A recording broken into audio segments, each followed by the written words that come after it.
Boa noite. Hoje nós vamos entrar na parte de gramática propriamente dita, porque na aula passada a gente trabalhou mais compreensão e interpretação de texto, né?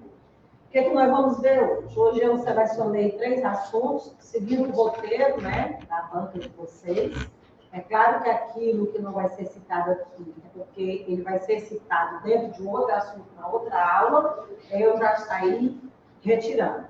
Nós vamos falar sobre norma culta, nós vamos falar sobre semântica e vamos falar sobre estilística. É esses 3 assuntos de hoje, tá? Primeiro, nós vamos trabalhar a acentuação gráfica. É questão certíssimas em concurso, certo? Existem as regras de acentuação gráficas que a gente deve seguir. Cacá, aqui você já colocou com a nova reforma ortográfica? Eu já estou falando com a nova reforma ortográfica. O que passou e que não é mais, não se fala mais. Porque então confunde, né?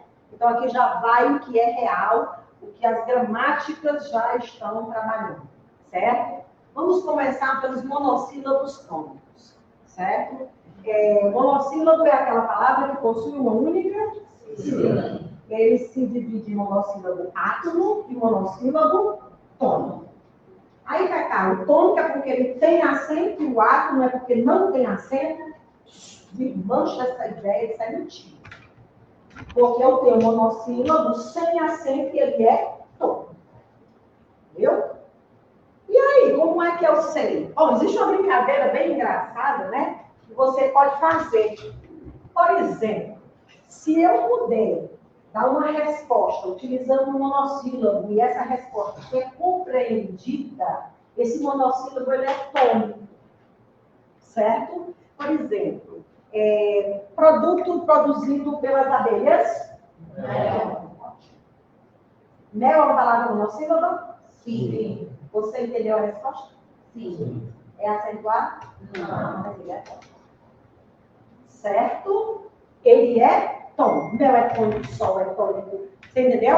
Então, nem todos os monossílabos tônicos são acentuados. Acentua-se apenas os monossílabos terminados em A, E e O. Só esses. Os tônicos terminados em A, E, O, seguidos ou não de S. Tem que memorizar? Tem. Alguém gosta de música baiana? Muito, né? Então, pronto. A acentuação dos monossílabos tônicos é igual à música baiana. Quer dizer só como é? Vamos ver como ela é? Aê, aê, aê, o, aê, aê, ó, a, e, o. Pronto, terminou em a, e, o, você já sabe. Olha, o monossílabo só tem uma sílaba. Eu estou me lembrando daquela música Cacacá do povo. Então, a, e, o. Obrigatoriamente tem que ser acentuado. Fala, as, baralho, né? Té, fé, ré, pó, dó, são acentuados. Pá, monossílabo tônico terminado em A. Pá, monossílabo tônico terminado em A, seguido de S. Então, seguido ou não de S, teve essa terminação, são acentuados. As oxítonas. A palavra oxítona é aquela em que a sílaba tônica recai na última sílaba. Certo? Então, para que a gente identifique oxítona, paroxítona e proparoxítona, a gente não identifica por causa de acentos. Porque você pode pegar palavras sem acentos e elas serem classificadas como oxítonas, paroxítonas, menos a proparoxítona. É o caso. Mesa. Ok? Tem acento? Não. Não tem. Então, mesa é oxítona, paroxítona ou proparoxítona? Se eu disser que não é, eu estou mentindo. Aí por que ela é paroxítona? Porque eu pronunciei com mais intensidade o né. Entendeu? Então, para você classificar a tonicidade da sílaba, não existe a necessidade do acento. Certo? Não existe. Você tem que ver pela pronúncia. Certo? Os oxítonos. Eles só são acentuados os terminados em A, E, O, em ou ens. Aí, seguidos ou não de S. Só Fá é acentuado porque é um oxítono terminado em A, e se for só Fá terminado em A, seguido de S. Você, porque é um oxítono terminado em E. Avó, avô, é porque é um oxítono terminado em O. Alguém, oxítono terminado em em. Parabéns, é oxítono terminado em ens. Então, só acentua-se os oxítonos se ele terminar em A, E, O, em, ens. Terminou em I, não recebe acento. Ou teve qualquer uma outra terminação em L ou qualquer uma outra letra, também não vai ser acentuado. Vai passar. As paroxítonas. As paroxítonas são as palavras que têm a tonicidade na penúltima, isso, na penúltima sílaba. As oxítonas, para receberem acento, eu falei aqui, mesa, uma paroxítona não recebe. Para que as paroxítonas recebessem acento, você tem que olhar a terminação. Só recebem acento as paroxítonas terminadas em L, R, N, X, I, seguido de S ou não, U, ou uns, ans também vai estar no plural, ãos, ons, TS, ditongos crescentes. Uma observação bem interessante aqui, que já está dentro da nova regra ortográfica. Havia, antes dessa nova regra, mais duas coisinhas que se colocavam acento nas paroxítonas. Você vai citá-la, eu vou já dizer que elas estão sem acento, que é melhor, que é para não confundir, né? Não? Então, quando a palavra tiver e o, não recebem mais acento. Antigamente recebia, agora elas não possuem mais. Certo? São grafadas sem acento.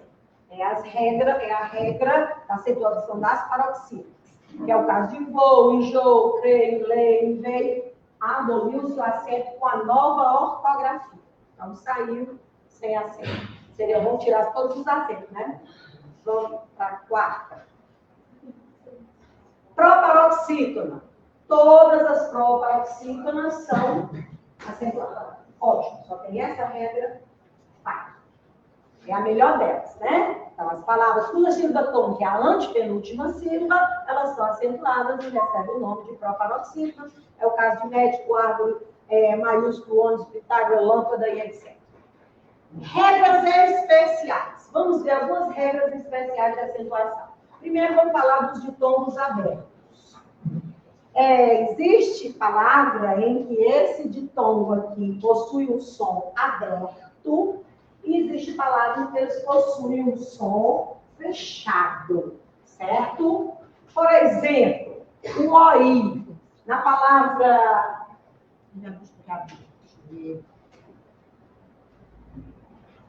Eu tenho ditongo na palavra biscoito? Tenho ditongo na palavra biscoito? Sim, aonde? Quando você pronuncia biscoito, ó, oi. O som saiu aberto ou o som saiu fechado? Fechado. Certo? Então, tem um ditongo, OI, mas o som não é aberto. Por isso, ele não vai ser acentuado. Quando eu me encontrar numa palavra com o ditongo OI, U e I, você vai pelo som. Se ele tiver som aberto, acentua. Se tiver som fechado, não acentua. Você viu aqui, ó, seu, meu, comeu, aveia, baleia, falei, boi, oi, todos têm som fechado, nenhum recebe acento. Céu, réu, chapéu, olha como o som sai aberto. Anéis, fiéis, pastéis, dói, herói, destrói. Som aberto, eles vão receber acento. Agora vamos lá. Houve alguma modificaçãozinha com a nova regra de ortografia? Merece uma observação? Sim. Com a nova regra de ortografia, os ditongos abertos I, O, I, eles perderam o acento nas palavras paroxítonas. Perderam, certo? Então, não existe mais o acento no ditongo EI e no ditongo OI aberto nas palavras paroxítonas. Paroxítona. Se for oxítona, tem. Estou falando de paroxítona, certo? É o caso de ideia, assembleia, que antigamente era acentuado e agora perdeu totalmente o acento. Então, geleia, jiboia, né, heróico, tinha o acento antes, com as novas regras, caiu totalmente o acento. Mas só acontece se a palavra for paroxítona, certo? Se não for paroxítona, volta para a mesma regra do ditongo aberto. Os hiatos. Eu acho que vocês ainda lembram, eu vou falar lá na frente o que é hiato, né? O hiato é o encontro de vogais em sílabas separadas. O hiato, o I e o U, quando fizerem sílabas sozinhos, ou ainda seguido de S, é claro, ele vai ser acentuado. É o caso de país, ó, que é o hiato, né? O A está aqui, o I está aqui, a gente está fazendo sílabas seguidas de S. Saúde, eu tenho um hiato entre o A e o U está fazendo sílaba sozinho, por isso ele é acentuado. Então, a letra I e a letra U dos hiatos, na hora que você vai separar, se ele formar sílaba sozinho ou seguido de S, vai ser acentuado. É uma das regras do hiato. Eu não sei se eu tenho a exceção, dá uma olhada aí na próxima. Eu acho que eu devo ter colocado. Pronto. Tem exceção? Não seria o português, né? Se tiver exceção, não seria o português. Os hiatos seguidos de NH, embora o I faça sílaba tônica sozinha, ele perde o acento. Foi o que eu disse lá na regra. O I e o U tônico dos hiatos, formando sílaba sozinho, deverá ser acentuado. Aí vem rainha. Tem um hiato aqui? O I está sozinho? É tônico? Mas não está acentuado. Por quê? Porque a sílaba seguinte começa com NH. Então, o NH ele anula a regra que foi falado anteriormente. Na nova regra de ortografia, nós não podemos mais acentuar os hiatos que vão aparecer precedidos de ditongos em palavras paroxítonas, como é o caso de feiura, boiuno, caiúva. Olha só, o é um hiato, esse U aqui, ó, é um hiato. Ele formou o hiato com o I e o U, e aqui, não foi? Formou um hiato aqui, está sozinho. É tônico, mas não está recebendo acento. Por quê? Porque a sílaba anterior é formada por um ditongo. Então, vocês têm duas exceções dessa regra que eu falei. Vamos repetir a regra. Acentua-se o I e o U tônico do hiato quando formar a sílaba sozinho ou seguido de S. Porém, se depois dele aparecer a sílaba seguinte de hiato em H, morre a regra. E se antes dele, a sílaba antes dele tiver um ditongo, também morre a regra. Essas são as duas exceções, certo? Da regra dos hiatos. Acento diferencial. Muitas palavras da nossa língua, elas são homônimas, ou seja, elas se parecem ou no som, ou na escrita e no som. Então, as homônimas perfeitas, que são aquelas que se parecem tanto na escrita como no som, elas tinham problemas na hora da escrita, né? Quando você ia falar por, as pessoas não sabiam se era por verbo ou se era por preposição, né? Aí vem o acento, criou-se um acento, aí vem, para poder fazer a diferença do verbo para a preposição. Porque se eu fosse aplicar a regra, esse acento aqui não deveria existir. Por é uma palavra o quê? Monossílabo. As palavras monossílabas só podem ser acentuadas se terminarem em quê? A, E, I, O. E, no entanto, esse aqui termina em? Por que ele está acentuado se termina em? Isso aqui aqui chama-se acento diferencial. Ele foi utilizado para fazer a diferença de uma homônima a ela, certo? Então, aqui são as palavras homônimas da nossa língua, que aparecem com acento, contrariando a regra. Ó, tudo aqui está contrariando as regras, todas estão contrariando. Por quê? Porque ela é acentuada simplesmente para fazer diferença. O porquê é acentuado quando ele faz papel de substantivo. E sem acento ele faz papel de conjunção. E tem, vem, contém, provém, eles são acentuados no singular. Por exemplo, tem o vem acentuado no plural para diferenciar do singular. Já o contém e o provém são acentuados tanto no singular como no plural, porém com acentos diferenciados. Quais são os acentos? No plural é o acento circunflexo e no singular é o acento agudo. Certo? Esses acentos aqui são chamados de acentos diferenciais. Eles aparecem para mostrar a diferença de palavras homônimas, de palavras iguais, que é para poder você saber a que palavra você está se referindo. Observação bem importante para as palavras homônimas. As palavras para verbo, para, quando for verbo, o verbo parar.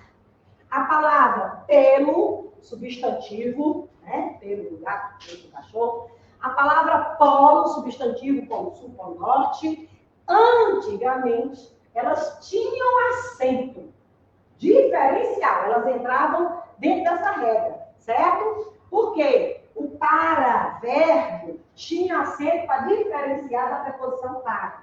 O pelo, substantivo, tinha acento para poder se diferenciar do pelo, preposição, certo? O polo, tinha acento para diferenciar de uma antiga preposição arcaica que já saiu do dia há muito tempo, nem se fala mais nela. Com a nova regra de ortografia, esses acentos em para, pelo e polo caíram por vez.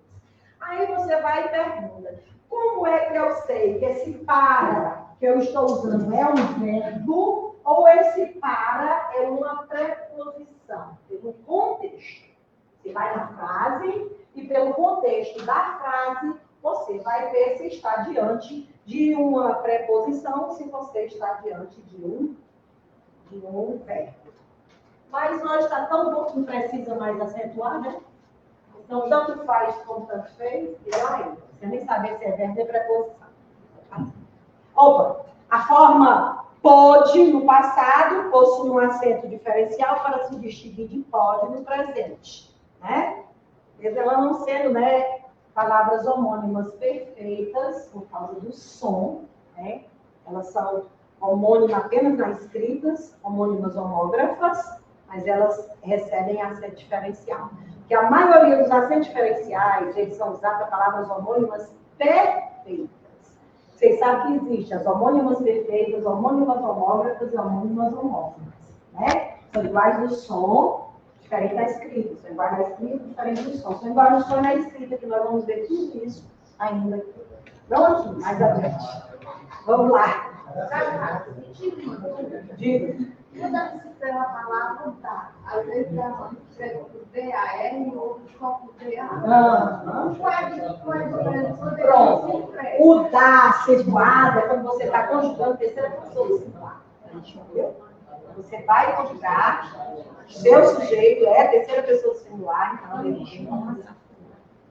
Você, quando eu estiver trabalhando tempos verbais, quando eu comento isso com vocês, mais profundamente. Tá? Bom, gente, então aí eu tentei resumir o que tem de melhor e o que tem nas regras de acentuação. Então, só repetindo. Monossílabo tônico, eu acentuo somente se terminar em quê? Pronto, oxítono. Dos oxítonos, acentuo terminado em quê? A, E, O, N, E. Olha aí. E os paroxítonos? Eu vou ter que memorizar, infelizmente. Pronto, PS, vai lá. Olha, ela já memorizou. Vou ter que memorizar, infelizmente. Não existe outra coisa que eu possa dizer para você. Bom, estude, veja as regras, pratique, que a gente só aprende praticando, certo? Estudou, pratique. Errou, volte para saber onde você errou e aprenda aquilo que você... Toda vida que você praticar um exercício, quando for ver a resposta não está certo, é porque você não está bom naquela matéria, você realizar aquela matéria melhor. Vai fazer um teste mais ou menos assim. Classe. Lá vem, né? Gente, existe um acento que ele é o contrário do agudo. O agudo é assim e ele vem assim. Assim, né? Esse acento ele se chama de acento grave. Por que é que acontece a crase? A crase nada mais é da união do artigo a mais a preposição a. Então, faz-se a unificação dessas duas e para não ficar a, fica-se a craseado. Então, esse a dessa crasezinha está dizendo que dentro desse a tem outro a. Foi a junção. Toda vida que você vê um azinho craseado, você já sabe. Tem dois as ali dentro. Tem um artigo e tem a preposição. E essa crase está indicando que tem dois. Craseia-se a palavra a, craseia-se a palavra as, e ainda pode crasear as palavras aquele, aquela e aquele, aquela e aquilo. O a de aquele, aquele e aquilo também pode, em alguns casos, aparecer craseados. Para se saber se ele recebe crase ou não, há linhas danadas das regras. Então, vamos ver se a gente aprende uma regra meio que brincando, para quando vocês forem trabalhar, vocês memorizarem. Apenas se antes de palavra feminina eu uso crase. Faça de conta que a crase, ela nada mais é do que um adereço, um grampo, uma fivela que se coloca no cabelo e que é mais característica para as mulheres, né? Que é Marquinhos. Eu gostei do contexto. Então, memorize isso. Apenas antes de palavra feminina eu coloco crase. Olha aí. As amigas foram à confraternização no final de ano da empresa. Aí, bem entre parênteses, eu coloquei encontro. Por quê? Existe uma brincadeira muito engraçada para você fazer, para saber se existe a crase ou não. Bom, antes da palavra confraternização, para você saber se existe a crase ou não, você substitui a palavra feminina por uma masculina que seja sinônima dela ou não, necessariamente, nem precisa ser sinônima. Se na hora que você substituir, for ler a frase novamente, esse A se transformar em AU, é porque esse A aqui vai receber crase. Quer ver só? Se eu trocar confraternização por encontro, como é que vai ficar a frase? As amigas foram... Você viu aí? Quando eu troquei a feminina por uma masculina, o A se transformou em AU. Ai, Cacá, mas na hora dá um branco, a gente não consegue encontrar um sinônimo. Às vezes não falar, a gente nem sabe necessariamente. Eu disse que necessariamente eu precisava ser um sinônimo. Quando eu ensinava essa regra aos meus alunos, que eles diziam que tinham maior dificuldade, porque na hora lá, quando chegava para ele fazer aquela troca, eles achavam na palavra masculina. Aí eu disse para ele, vamos fazer uma coisa, toda vida que vocês forem trocar a palavra feminina por uma masculina, troca pela palavra machado. Pronto, vai falar machado. Machado. Mas fica sem sentido, mas dá algo. Quer ver? As amigas foram ao Não tem nada a ver, mas dá. E é masculino. Aí deu certo. Eles usavam muito, e aprenderam muito, e eu espero que vocês também aprendam. Em expressões que indiquem horas, certo? Às 3 horas começaremos a estudar. A partida de futebol terá início às 17 horas. Agora, uma observaçãozinha. Nem sempre uma frase que indique horas, que tenha o azinho ou o as antes, vai receber classe. Se por acaso a palavra tiver antecedida por, para, desde ou até, não vai receber a classe. Ele decidiu ir embora, pois estava esperando desde as 10 horas. O as está antes de hora? Sim? Sim, mas só que antes dele apareceu a palavra desde. Deixa de ter classe. Marcaram o encontro no restaurante para as 20 horas. Olha aí, o as está antes de horas?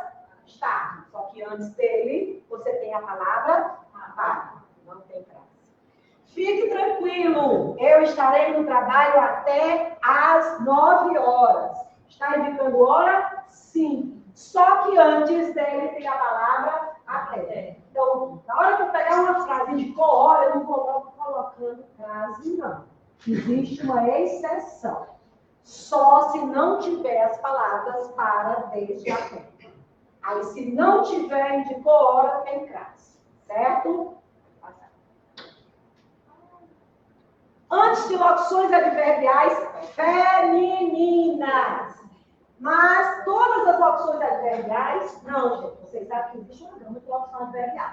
Só vai receber crase as locuções adverbiais se forem femininas e se derem ideia de tempo, lugar e modo.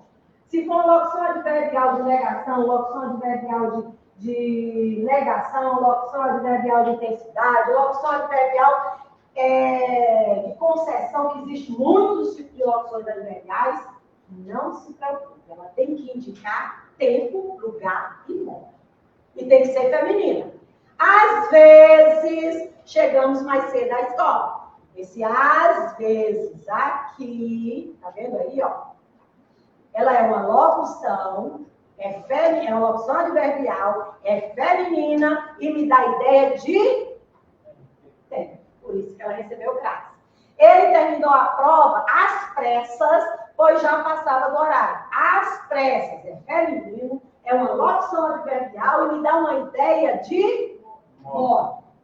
Ele terminou a prova às pressas. Beleza. Então, se der ideia de tempo, de lugar, de modo, né? Ela estuda à noite. Olha aí, à noite. Esse A vai receber classe por quê? Porque é uma locução adverbial, é feminina e me deu uma ideia de tempo também, certo? Então vamos lá. Não ocorre crase antes de palavra masculina. Eu disse que o sinalzinho lá é uma identificaçãozinha mais voltada para as mulheres. Aí eu vou dizendo aqui, não ocorre crase para palavras masculinas, mas entre parênteses eu chamei a atenção. Na maioria das vezes.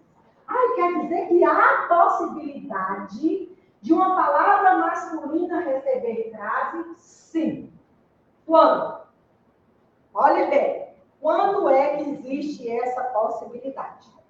Existe um caso em que o acento indicador da crase pode surgir antes de uma palavra masculina. Quando é que isso vai acontecer? Quando a expressão a moda de ou a maneira de estiver implícita, ou seja, não está dentro da frase. Ela cantou a canção a Roberto Carlos. Eu estou dizendo que ela cantou a canção a moda de Roberto Carlos, ou a maneira de Roberto Carlos. Ele fez um gol a Pelé. Por exemplo, ele fez um gol à moda de Pelé, a maneira de Pelé. Então, a palavra não está na frase, ela está subentendida.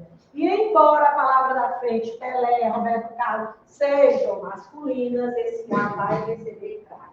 Porque ele vai concordar, olhe bem, Ele vai concordar com a palavra que está elíptica. Ela está lá escondidinha, ela não está implícita. Aliás, ela está implícita, ela não está lá, ninguém está vendo, mas eu sei que é.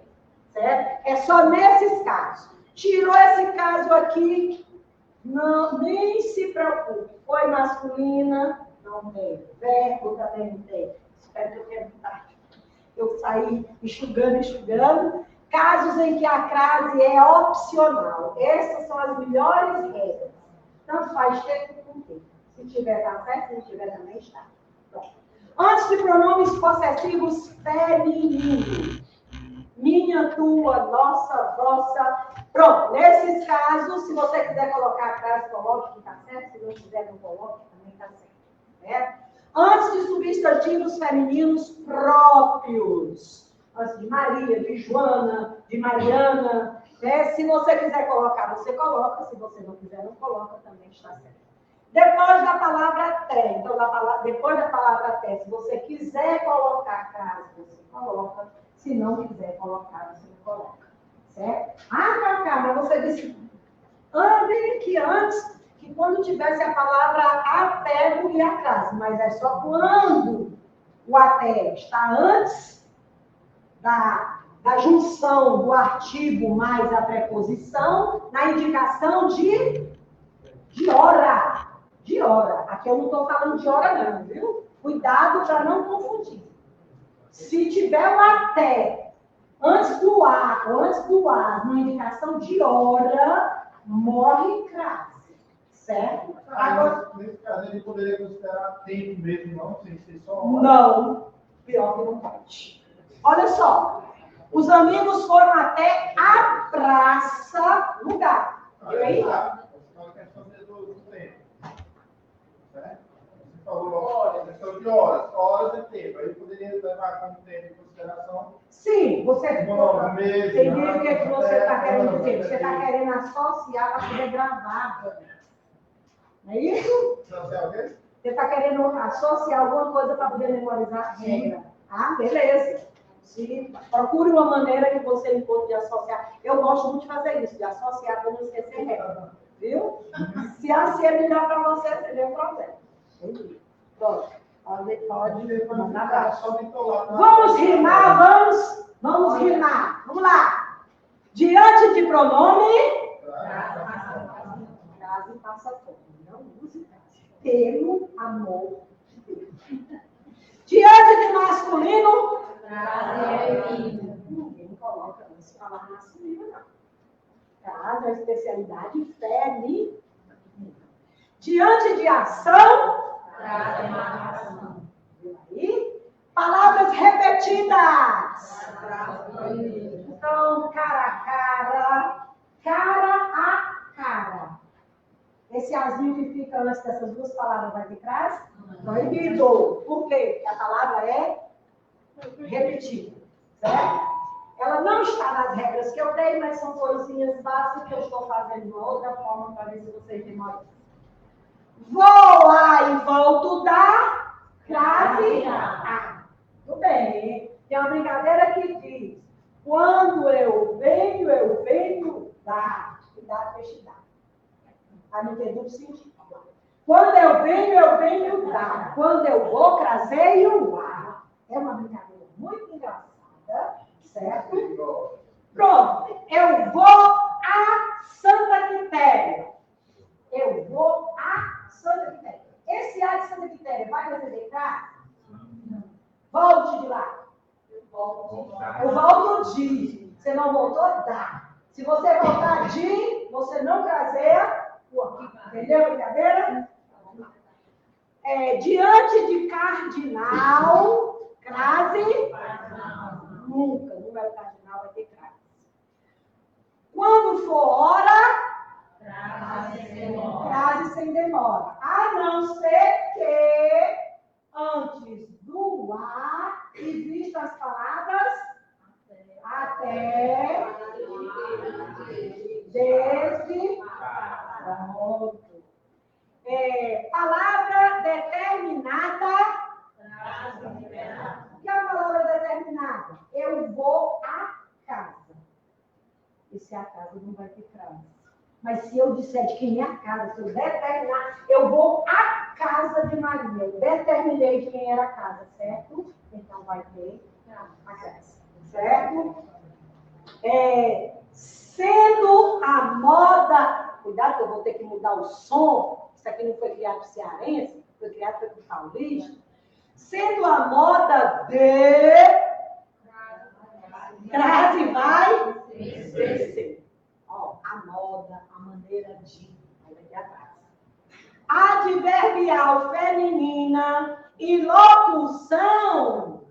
Coloque crase, meu irmão. Aprendam bem esses versinhos que aqui está resumido o sumo da crase para vocês trabalharem bem. Certo? Vamos lá. Ixi, agora pegou, né? Pontuação. A casa né? Eu nunca sei onde é que eu coloco o ponto, eu nunca sei onde é que eu coloco a vírgula, eu nunca sei onde é que eu coloco o X. Primeiro, nós vamos conhecer os sinais de pontuação. O ponto, que indica que a frase terminou. A interrogação, que indica que nós estamos fazendo uma pergunta. A exclamação, que indica uma surpresa, uma alegria, um espanto, uma admiração. Os dois pontos, que indicam que alguém vai falar, ou que vai ser enumerado alguma coisa. O travessão indica que alguém está falando, e em alguns casos ele pode substituir a vírgula, perfeito, principalmente se tiver no meio de uma palavra. Vírgula antes, vírgula depois, se eu quiser substituir por travessão antes e travessão depois, sem problema. Reticência, ela indica uma suspensão do meu pensamento, né? Ela pode indicar uma dúvida quando uma frase é interrompida. Comecei e interrompi. Então, a reticência indica a interrupção de frase. A vírgula, ela é uma pequena pausa na leitura. A vírgula, ela serve para separar palavras ou serve também para separar expressões. As regras para a colocação de vírgula são extensas, até demais. Ponto e vírgula indicam uma pausa maior do que a vírgula, viu? Bem maior do que a vírgula. A vírgula é uma pausa menor, ponto e vírgula é uma pausa maior. Então, se eu estou dentro do parágrafo, desse parágrafo está tendo muito período, ao invés de eu separar ponto e vírgula, eu posso alterar pelo ponto e vírgula e dar uma pausa maior. A aspa, né, que é a chamada vírgula dobrada, como eles chamam também, são sinais de pontuações usados para realçar certa parte de um texto, né? Então, quando eu quero chamar atenção, é quando uma palavra é de outra língua, não é da língua portuguesa, é quando o termo que eu estou usando, a frase que eu estou usando não é minha, é de outro autor, então eu aspeio. Quando você vai utilizar uma palavra, ou um neologismo, ou uma palavra não muito comum, você aspega para chamar atenção. E o parênteses, que é usado para separar palavras ou a expressão dentro da frase para chamar atenção ou para dar uma explicação. Para dar explicação, coloque uma em parênteses. Cada um desses sinais de pontuação aqui, gente, ele tem regras específicas. Onde eu posso usar o ponto, onde eu posso usar a interrogação, onde eu posso usar a travessão, onde eu posso usar a vírgula, etc, etc. Como eu havia dito na aula passada, que eu estava cortando um dobrado incrível para poder montar o material de vocês, para poder ver se concluía dentro de 2 horas de aula, e que a melhor forma que eu encontrei na hora que eu estiver apresentando o material, eu dar sugestão de como você vai estudar aquele material, e é isso que eu vou fazer. Então, desses sinais de pontuação, o que é mais cobrado é a vírgula. Viu? Eu não estou dizendo que os outros não são cobrados, mas eu estou dizendo que o mais cobrado é a vírgula. Portanto, quando você for estudar pontuação, não precisa você pegar e estudar todas as regras do ponto, todas as regras dos dois pontos, todas as regras de parênteses, de travessão, estude apenas as regras de vírgula. Viu? É uma dica que eu dou para vocês. Então, se a gente estudar tudo isso aí, fixe apenas nas regras da vírgula. Os casos onde você pode ou não colocar a vírgula. Certo? Eu não sei se eu enunciei, mas eu acho que não. Dei apenas 10 dicas, né? Eu dei 10 dicas do uso da vírgula para melhorar, clarear a mente de vocês, já que é o sinal de pontuação mais utilizado. Não vou trabalhar os outros, viu? Para isolar vocativo, que é um vocativo. O vocativo, ele é um chamamento. Então, é quando você evoca, é quando você chama na frase. Quando você diz, Maria, seja bem-vinda à nossa casa. Então, você chamou por Maria. Aí, então, vai ter uma vírgula depois dela. Quer dizer que ela vai estar sempre depois do vocativo? Não. Vai depender da posição do vocativo. O vocativo ele pode estar no começo da frase, ele pode estar no meio da frase, ele pode estar no final da frase. Se ele estiver no começo da frase, vírgula, depois. Se ele estiver no meio, vírgula, antes e depois. E se ele estiver no final, a vírgula será antes. Seja bem-vindo à nossa casa, Maria. A vírgula agora veio aonde? Antes de Maria. Seja bem-vinda, Maria, à nossa casa. Vírgula, antes de Maria, vírgula, depois de Maria. Por que você está usando essa vírgula? Para separar o vocativo. Independente de onde ele vai aparecer dentro da frase, porque o vocativo ele não tem um lugar fixo. Ele pode aparecer antes, no meio e depois. Separar elementos com a mesma função sintática. O que é um elemento com a mesma função sintática? Vamos trabalhar a sintaxe. Sujeito, objeto direto, objeto indireto, complemento nominal, agenda passiva. Então, são elementos com a mesma função. Então, se eu tenho vários objetos diretos, eu separo todos eles com vírgula. Se eu tenho mais de um sujeito, eu separo esse sujeito com vírgula. Cuidado, eu separo o sujeito, só o sujeito. Agora, o sujeito para predicado é um dos piores erros se você colocar uma vírgula. Compramos blusas, casacos e cachecóis. Blusas, casacos e cachecóis é um objeto direto, complemento do verbo comprar. Quem compra, compra alguma coisa. Compra o quê? Blusas, casacos e cachecóis. Então, isso aqui é o objeto direto do verbo comprar. Eu tenho mais de um objeto, eu tenho 3. Aí ele foi separado por vírgula. Por que eu uso da vírgula? Porque ele pertence a uma mesma função sintática. Separar orações adverbiais, principalmente quando anteposta à principal. Quando vocês forem estudar coordenação e subordinação, eu não sei se nessa aula é na próxima, vocês vão conhecer comigo os tipos de orações subordinadas, certo? Existem as orações subordinadas adjetivas, existem as orações subordinadas substantivas, e existem as orações subordinadas adverbiais. Eu estou falando das adverbiais. Não estou falando das adjetivas, porque das adjetivas só uma eu trabalho com vírgula, que é explicativa. E não estou falando, em hipótese nenhuma, das substantivas, porque elas também não se trabalham, a não ser que eu tenha algo que esteja dentro da regra. Agora, as adverbiais. Todas as adverbiais você separa com vírgula, estando ela iniciando ou não. No exemplo aqui, ela está iniciando. Quando saímos, vírgula, começou a chover. Oração principal, começou a chover. Oração subordinada adverbial, quando saímos. Eu tenho uma oração subordinada adverbial temporal. E eu identifico pela ideia que ela está me dando e pela conjunção que está presente nela. Então, quem está começando aqui é a oração subordinada, que pela lógica, pela ordem direta da frase, quem deveria começar a frase é a oração principal. Primeiro começa a principal, depois é que vem a subordinada. Mas eu posso fazer isso? Posso. Então, na hora que eu altero a posição, Você tem que separar o vírgula.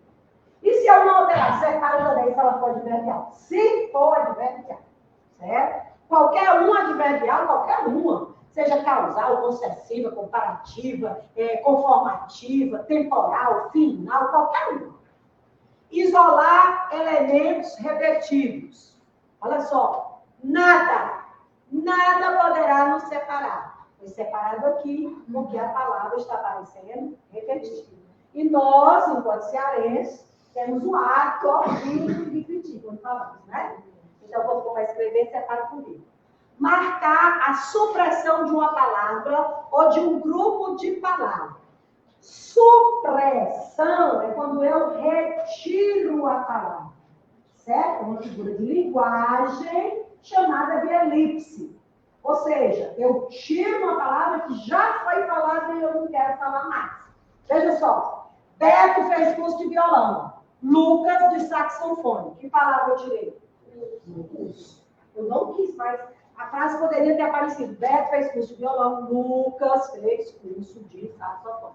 Então, como eu suprimi, eu retirei uma coisa que já havia sido falada, obrigatoriamente eu tenho que colocar a vírgula.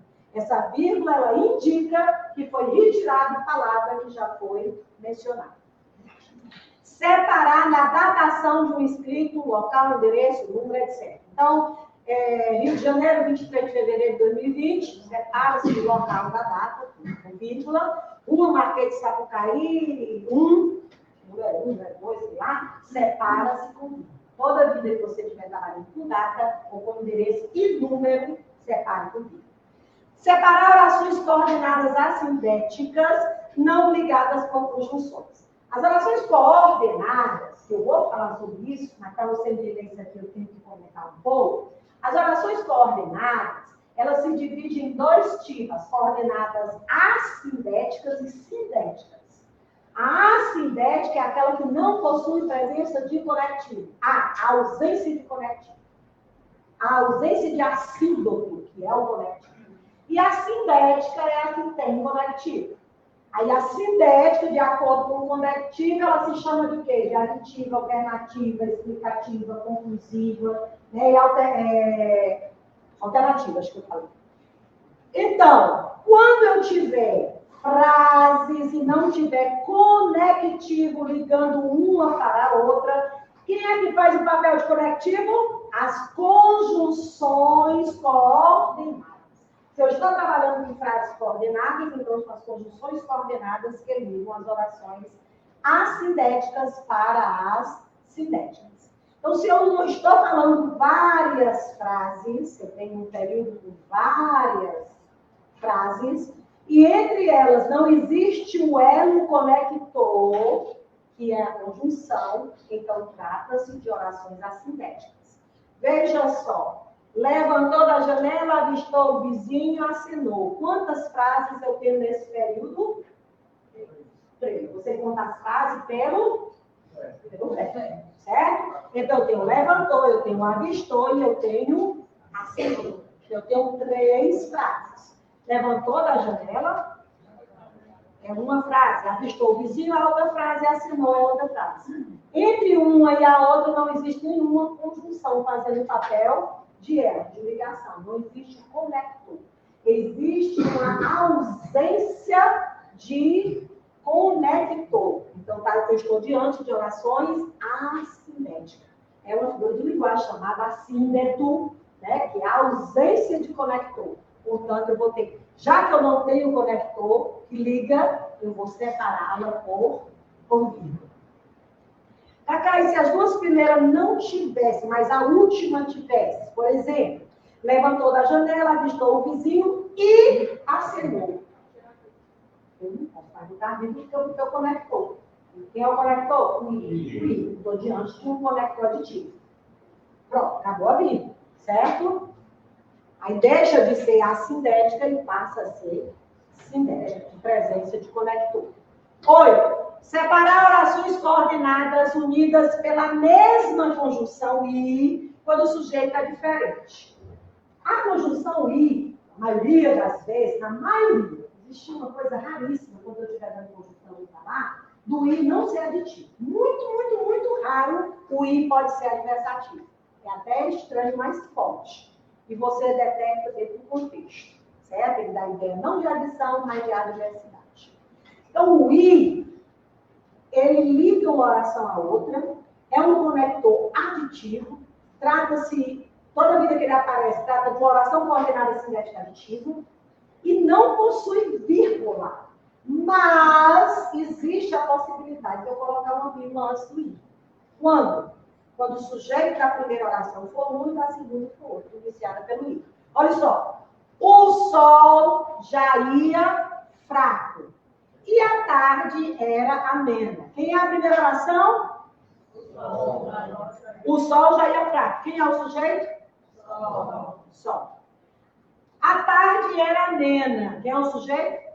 A tarde. Então, eu estou com duas orações com sujeitos diferentes, ligada pela conjunção I. Neste caso, eu tenho por obrigação colocar uma vírgula antes do I, porque eu estou diante de sujeitos diferentes. Mas se o sujeito for o mesmo, trabalho e estudo. Quem é a primeira oração? Trabalho. Quem é a segunda oração? Estudo. Quem é o sujeito da primeira oração? Não, pessoal, o meu nome é sujeito corajoso. Eu oculto, né? Eu oculto. E tanto está oculto no primeiro como no segundo, mas eu identifico por causa do verbo, né? A conjugação do verbo. Mas é o mesmo sujeito da primeira frase, é o mesmo sujeito da segunda. Então, esse izinho aí não vai ter vírgula antes dele. Então, essa vírgulazinha aí, ela meio como se estivesse sinalizando o encerramento de uma oração para o mesmo de outra, embora ligada, né, pelo conectivo e dando ideia de adição. Entendeu? Isolar aposto. O aposto, ele é uma explicação. Aposto é uma explicação. Se o vocativo é um chamamento, o aposto é uma explicação. Então, toda vida que você estiver explicando alguma coisa, você utiliza a vírgula. Lúcia e Patrícia, irmãs de Gustavo, serão madrinhas do casamento. Por que que eu tenho vírgula antes e vírgula depois? Porque a expressão irmãs de Gustavo está explicando algo sobre Lúcia e Patrícia. Então, toda vida que eu tiver uma explicação, eu estou diante de um aposto, e aposto exige a presença da vírgula. Certo? Ele exige. Cacá, eu posso deixar de ter vírgula no aposto? Posso. Não posso deixar de ter vírgula. Aí você vai ter que aprender uma outra coisa que você não vai aprender aqui. Você vai aprender lá na parte da sintática, que é o chamado aposto de especificação. Quando eu estou dizendo um aposto de especificação, não tem vírgula. Por incrível que pareça. Ele especifica, mas eu não posso usar. Exemplo. Vamos lá. O rio é o maior do mundo. Ou é o maior do Brasil. O rio Amazonas é o maior do Brasil. Onde é que eu tenho um aposto? O que é um aposto? É uma explicação. Então, eu estou explicando o que é o rio. Quando eu digo só rio, com a ideia muito ampla. Mas na hora que eu botei a Amazônia, eu já expliquei o que é o rio. Então, aí eu chamo aposto de especificação. Ele vem juntinho, grudadinho e não tem vírgula. O rio Amazonas é o maior sem vírgula. Então, há casos de aposto sem vírgula? Há casos de aposto sem vírgula, há casos de aposto depois de 2 pontos, mas quando ele está no meio, normalmente, de uma frase, a gente trabalha com vírgula e utiliza a vírgula para separar as explicações. Eu perdi essa aula. Entendeu? Não, pior que eu lembro, só que eu, por exemplo, esse aposto aí eu sabia empiricamente. Mas às vezes eu confundia, por exemplo, ele com o vocativo, por conta da história. Vocativo chama, aposto explica. Viu? Separar palavras ou expressões explicativas. Então, você presta atenção. Isto é, mesmo assim, são expressões que vai explicar alguma coisa que ela vem entre vírgula. O diretor titubeou. Isto é, não concordou logo com a decisão do grupo. Essa expressão aqui ela apareceu para explicar a frase anterior. Então, são pequenas expressões que dão ideias de explicação que vão aparecendo. Se vocês seguirem esses 10 passozinhos da Bíblia, eu estou dizendo que só são essas as regras, não.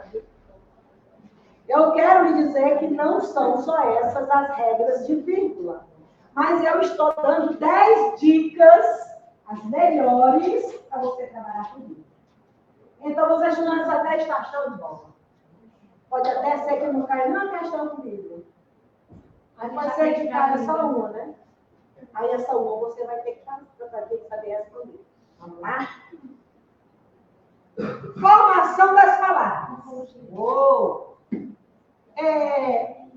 O que eu achei esquisito do programa de vocês é que para eu falar processo de formação das palavras, eu teria que ter falado outro assunto antes e o programa de vocês não falou.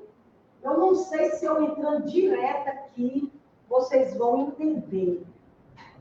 Vamos ver. Olha, as palavras, elas são formadas, eu não consigo entrar no assunto se eu não falar isso. As palavras, elas são formadas por pequenos pedacinhos que nós chamamos de morfemas. Certo? Aí, quem são os morfemas? Prefixos, sufixos, radical, a vogal temática, o tema. São pedacinhos que vão se juntando e vão montando uma palavra. Quer ver só? Pronto. Aqui eu tenho um radical. E aqui eu não posso chamar de vogal temática, certo? Porque esse O aqui está indicando gênero, então eu chamo de desinência de gênero. Desinência de gênero. Certo? Então são pequenos pedacinhos. Infeliz. Eu tenho um prefixo e tenho um radical. Olha aí. Então eu posso ter palavras grandes que tem vários pedacinhos, cada ele com um nome diferente. Certo? E vou ter outros que vai ter só 2. Entendeu? Mas são esses pedacinhos que vão se juntando e que vão formando as palavras que nós falamos. Então, todas essas palavras que nós falamos, elas são formadas por morfemas, por pedaços, certo? Vocês têm que conhecer primeiro o morfema para poder entrar em processo de formação da palavra. Então, eu estou dando assim só uma geral no que é morfema para poder vocês entenderem o processo de formação. As palavras, para se formarem, elas têm 2 processos. Elas têm o processo da derivação e tem o processo da composição. Só existem 2 processos de formação das palavras. Os outros, que eu vou comentar aqui, eles aparecem, são mais práticos, não tem regra para ele, mas os processos principais para formar as palavras que existem na nossa língua são esses 2. É o processo da derivação e o processo da composição. A derivação, ela pode ser prefixal, ela pode ser sufixal, ela pode ser parassintética, regressiva e imprópria. Então, existem 5 tipos de processos de derivação. As palavras se formam por 5 tipos de formas através da derivação. A derivação é chamada de prefixal, quando eu coloco um prefixo antes do radical. Certo? Pré antes. O sufixo depois. Né? O sufixo faz parte dos morfemas, que a gente teria que ter conhecido. Certo? Então, olha só, eu dei um exemplo de incapaz. Tinha a palavra capaz. Então, nós vamos criar uma outra palavra. E para criar essa palavra, antes de capaz, eu coloquei um prefixo e criei incapaz. Para essa palavra ser criada, eu acrescentei o quê? O in. O in é o quê? É um prefixo. Portanto, eu estou diante de um processo de derivação prefixa. Porque eu utilizei prefixo. Para poder criar uma nova palavra, eu utilizei prefixo. O que é esse prefixo? Meu filho, a nossa língua, se você for estudar história, nós temos prefixo, na maioria, gregos e latinos, né? Gregos e latinos, a maioria dos nossos prefixos. Aí nós temos prefixo de tantas outras línguas que você não tem noção. Aí tem que memorizar, eu não sei nem como dizer, que eu detesto a palavra memorizar e decorar, né? Mas na escola você já deveria ter tido essa base para hoje aqui, está só recordando, né? Agora, se por acaso eu tivesse a palavra felizmente. A palavra feliz existe, certo? Ó, feliz. Eu acrescentei mente, eu formei uma outra palavra. Para eu formar uma outra palavra, eu peguei esse radical, que é a base da palavra, e acrescentei um sufixo. Sufixo é um pedacinho que eu coloco depois. Então, eu criei uma palavra acrescentando sufixo. Então, eu estou diante de uma derivação sufixa. Se você acrescenta prefixo, a derivação é prefixa. Se você acrescenta sufixo, a derivação é sufixa. Agora vamos para a parassintética. A parassintética é aquela que eu acrescento prefixo e sufixo. Simultâneos.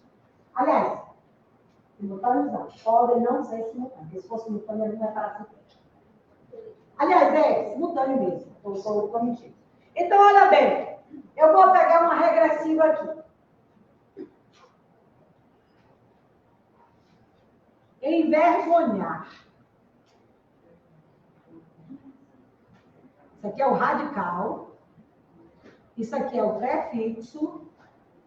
Isso aqui é o sufixo. Aí eu vou pegar essa outra palavra aqui. Isso aqui é o prefixo.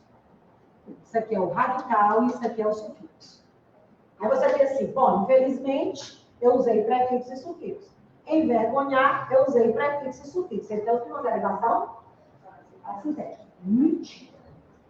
Você só tem derivação parassintética aqui. Aqui você não tem. Por quê? Para que exista a derivação parassintética, não é necessário que exista só o prefixo e o sufixo. É necessário que eles sejam simultâneos. O que é isso? A palavra só existe se os dois estiverem presentes. Se eu tirar um, não é a palavra. Porque se eu tirar o em, não existe a palavra vergonhar. E se eu tirar o ar, não vai existir a palavra envergonhar. Você está entendendo? Agora, se eu tirar o in, existe infelizmente? Sim. Se eu tirar o mente, existe infeliz? Sim. Então, eles não são simultâneos. Entendeu? Que é ser um prefixo e um sufixo simultâneo. Quando eu tiro e a palavra morte, tirei um dos dois e a palavra morreu, não teve condição de formar mais nada.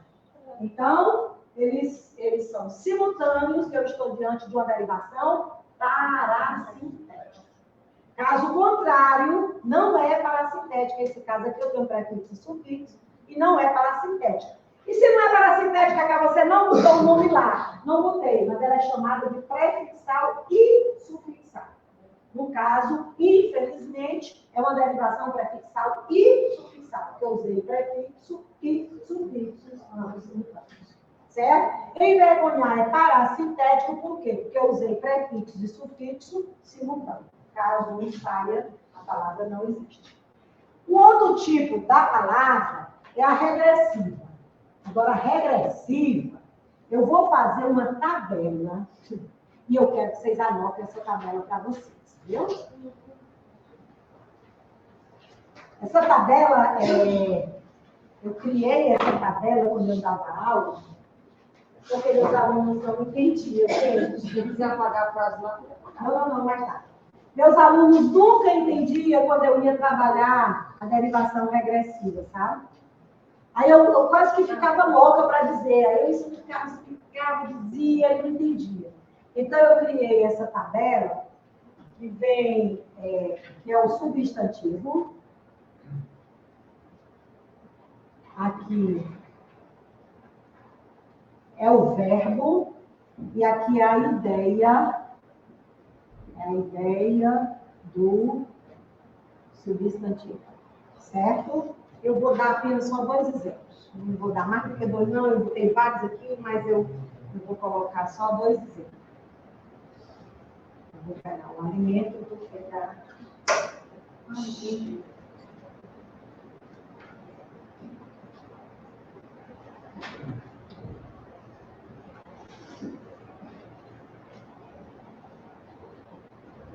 Vamos lá. A ideia eu vou colocar na hora que eu estiver explicando. A regressiva é quando existe uma redução, o nome já está dizendo, regredir é diminuir. É quando existe uma redução da palavra primitiva. As palavras elas podem ser primitivas, porque nasceram primeiro, e derivadas, porque nasceram daquela que nasceu primeiro. Primitivas e derivadas. Para haver, olhe bem, para haver uma derivação regressiva, eu vou ter que ter um substantivo que eu chamo de deverbal. O que é isso? Ele provém de um verbo. Quer dizer, todo substantivo vem de um verbo? Não. Eu posso ter um verbo que vem do substantivo e posso ter um substantivo que vem do verbo. Quando o substantivo, olhe bem, quando o substantivo vem do verbo, aí eu tenho a derivação regressiva. E eu estou diante de uma palavra deverbal. Quando o verbo vem do substantivo, eu não tenho derivação regressiva. Aí onde nós, porém, quem é o primitivo? É alimento ou é alimentar? É debate ou é debater? Debate. Sério. Era aí onde meus alunos sempre enrolavam o meio de campo. E eu bati cabeça, aí eu montei isso aqui. O substantivo, você nunca olha para o verbo. Quando você está procurando derivação regressiva, nunca olhe para o verbo. Olhe sempre para o substantivo. Por que eu não posso olhar para o verbo? Porque o verbo é indicação, gente. Todo verbo é indicação. E essa brincadeira aqui eu vou falar de ação. Aí se você olhar para o verbo, você sabe. Você erra tudo. Entendeu? Nunca, quando você for fazer essa brincadeira, nunca olhe para o verbo. Sempre olhe para o substantivo. Beleza? O substantivo, ele pode me dar uma ideia de objeto. Ele pode, olha as ideias que o substantivo pode me dar. Ele pode me dar uma ideia de objeto. Ele pode me dar uma ideia de ação e pode me dar uma ideia de circunstância. Certo? Se a ideia que ele me passar for de circunstância ou objeto, então esse substantivo, ele é, olha só, ele é primitivo. Ele é primitivo. Se ele me der uma ideia de ação, esse substantivo é derivado. E quando eu tenho substantivo derivado, eu tenho derivação regressiva. Certo? Então vamos lá. Alimento me dá ideia de ação? Não me dá ideia de ação. Não é isso? Portanto, quem é o primitivo e quem é o derivado? Quem é o primitivo? Alimento. Alimento é o primitivo. Quem é o derivado? Alimento. Esse aqui nasceu de dentro desse. Debate. Da ideia de circunstância, objeto ou ação? Ação. Ação. Quando ele me dá a ideia de ação, o substantivo vai ser o quê? Derivado. E o verbo vai ser o quê? Primitivo. Então, agora pronto. Quem foi que nasceu primeiro? Foi alimento ou foi alimentar? Agora pode dizer com certeza que alimento veio primeiro. Alimentar nasceu de dentro de alimento. Quando eu criei alimentar, eu diminuí letra ou não aumentei letra? Então, não tem derivação regressiva. Se eu aumentei, não tem derivação regressiva. Regressiva eu diminuo, eu regrido. Debate e debater. Quem é o primitivo? Então, de debater foi criado o debate. Quando eu criei o debate de debater, eu perdi letras? Eu regredi? Então, eu estou diante da derivação regressiva. Só existe derivação regressiva em palavras deverbais. Decorem esse nome. Palavra deverbal. E o que é uma palavra deverbal? O que é uma palavra deverbal? É a que é derivada de um verbo.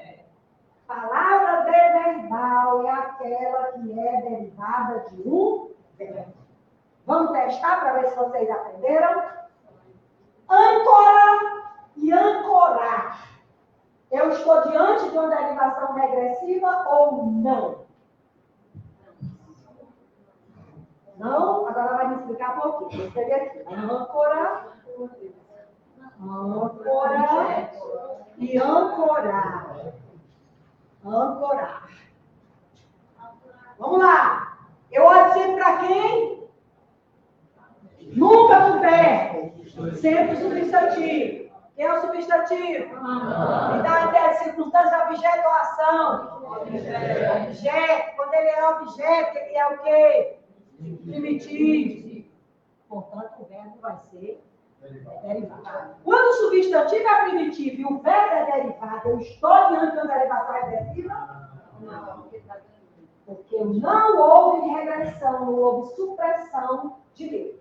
Certo? Então, nesse exemplo aqui, eu não tenho uma palavra deverbal. Quando é que existe uma palavra deverbal? Quando ela nasce de dentro de um verbo. Deu para entender? Pronto. Palavra derivação regressiva. A derivação imprópria é aquela que você consegue mudar a classe social. Certo? Ou seja, normalmente ela nasce no substantivo e você na frase transforma em verbo. Vamos lá.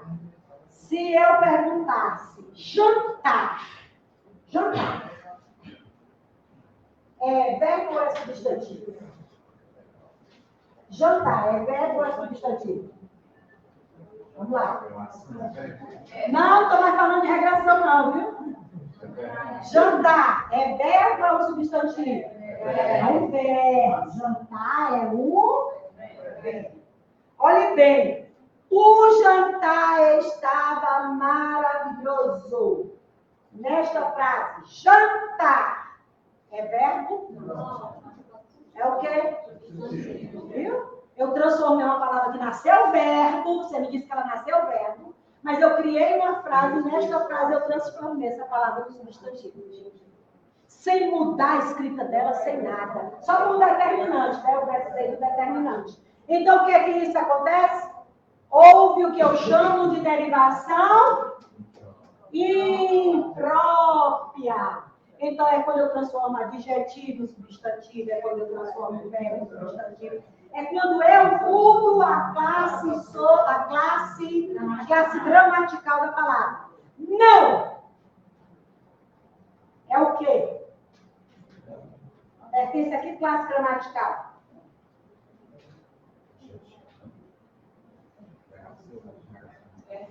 Não precisa estudar classe gramaticais. Não é um advérbio. Não é, não? Não, aqui é negação, gente. Então, não é um advérbio, não é?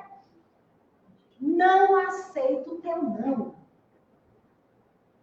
Não aceito o teu não. Beleza? Esse não aí é advérbio. Não aceito o teu não. Não é advérbio. Eu transformei o advérbio em um substantivo. Então, eu tenho uma derivação imprópria. Tem uma derivação imprópria.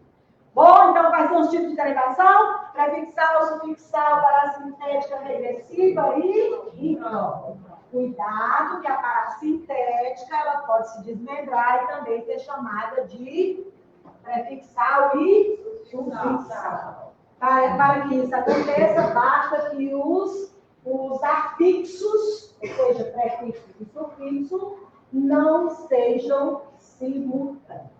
A outra forma de você formar a palavra é através da composição. Existem dois tipos de composição, Marlene. É a justaposição e a aglutinação.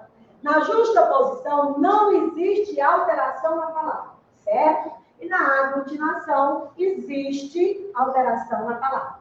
Por exemplo, eu peguei a palavra passa e juntei mais a palavra tempo. Eu formei que palavra? Passa tempo. Essa palavra que eu criei, houve alguma perca de letra ou acréscimo de letra? Não. Então eu chamo de composição, eu apenas compus, por justa posição. Só ajustei a posição das duas e criei uma outra frase. Certo? Agora, eu pego a palavra água e junto mais a palavra ardente. E crio a palavra aguardente. Ei, Paquito, tu gosta. Aguardente. Na hora que eu peguei essas duas palavras para criar, houve alguma perca? Houve uma alteração, não é isso?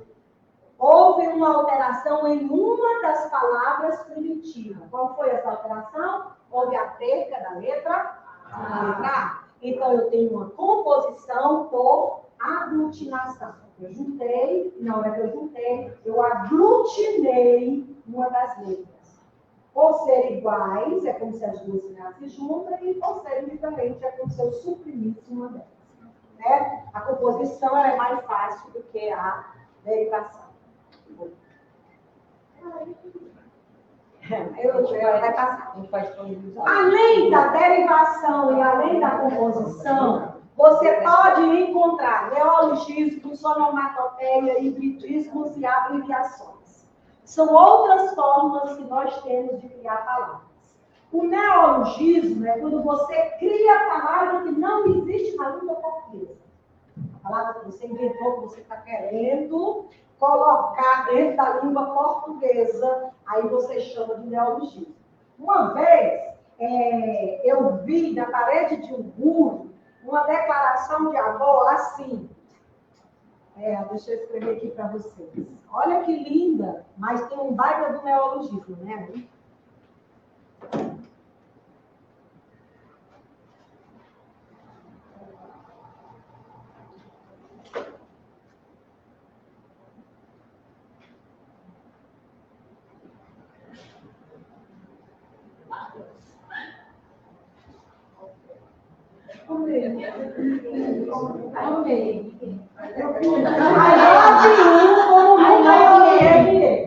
Essa palavra ela não existe na língua portuguesa, ela foi criada, inventada. Idioma do inglês. Isso chama-se neologismo. Quando você cria palavras que ainda não estão traduzidas dentro do nosso dicionário, dentro da nossa gramática, dentro da língua portuguesa. Onomatopeia. Eu posso criar palavras ouvindo o som e reproduzindo o som que eu uso. Por exemplo, A partir da hora que eu escrevi aquele som, eu promovi uma onomatopeia. Foi uma forma de criar uma nova palavra no corpo. Você escuta o som e cria. O hibridismo é quando você pega uma palavra formada por radicais diferentes. Radicais que pertencem a origem diferente. Ou eles são latino e grego, ou eles são inglês e latino, ou inglês e grego, e por aí vai. Por exemplo, televisão. Eu tenho dois radicais. Eu tenho um radical tele, que é um radical grego, e tenho um radical visão, que é um radical latino. Juntou os dois como a palavra televisão. Então, é uma palavra que nós usamos, formada por radicais de origens diferentes. Isso aí chama-se hibridismo. Para você saber se a palavra é híbrida, se existe o hibridismo, é necessário que você conheça radical, que deveria ter sido antes dos morfemas. É lá nos morfemas que eu vou ter que trabalhar radical. Entendeu? Aí só a relação de radical grego e latino, a gente já fica doido. A abreviação é uma outra forma que nós também temos de criar palavras. É quando a gente tem preguiça de vou usar um português mais chulo mesmo. A gente tem preguiça e a gente acaba abreviando a palavra original. Com a nova modernidade, com esses WhatsApp da vida, nós estamos cheios de abreviação. Né? OBG, BC. Sim, dois S, sim. Não? Então, são coisas novas. Então, antigamente, eles eram, olha, motocicleta. O nome é motocicleta, todo mundo usou moto. Né? O nome é telefone, mas todo mundo só chama telefone. Né? O nome é celular, mas você usa cel. Então, você pega a palavra e você abrevia a palavra original. É uma forma de criar uma nova palavra que não se enquadra na composição, não se enquadra na derivação, que é um tipo de abreviação. Você não chama fotografia, você chama foto. É uma abreviação, certo? Que antigamente era retrato. Opa! Colocação pronominal. Vamos nós? Rápido. Eu vou bem rápido. Eu acho que está chegando agora. Eu tenho que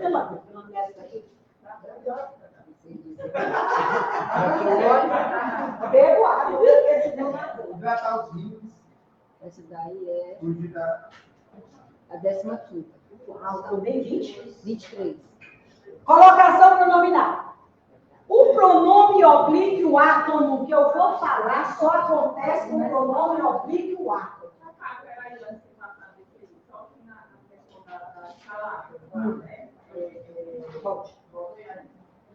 A abreviação.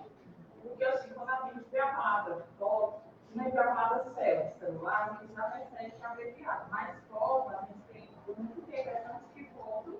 Já nasceu fora. Por causa que o uso é tão intenso que a gente já pensa assim, né? Igual a morte. Gente, deixa eu ver.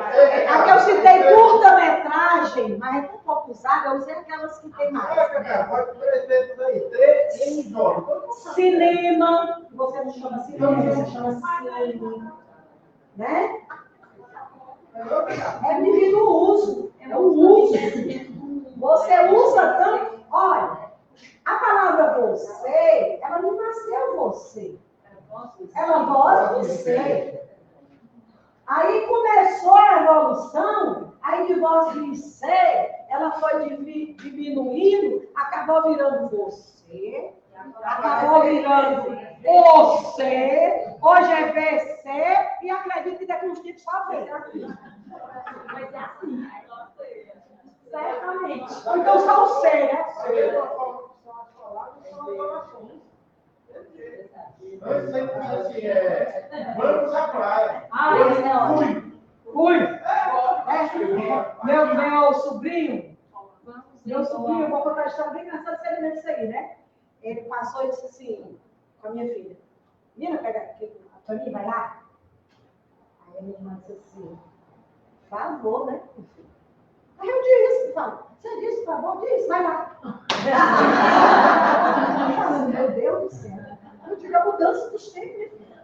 Mudança dos tempos. Vai lá agora, por favor. Vai lá. Né? Então, isso é evolução mesmo. É evolução mesmo. Vamos lá. Os pronomes oblíquos átomos, quem são eles? Liti, Alice e Luz. Eles podem aparecer antes do verbo, depois do verbo, no meio do verbo. Certo? Quando eles estão, prestem atenção, quando eles estão depois do verbo, né, ele tem um nome. Quando ele está antes do verbo, ele tem outro nome.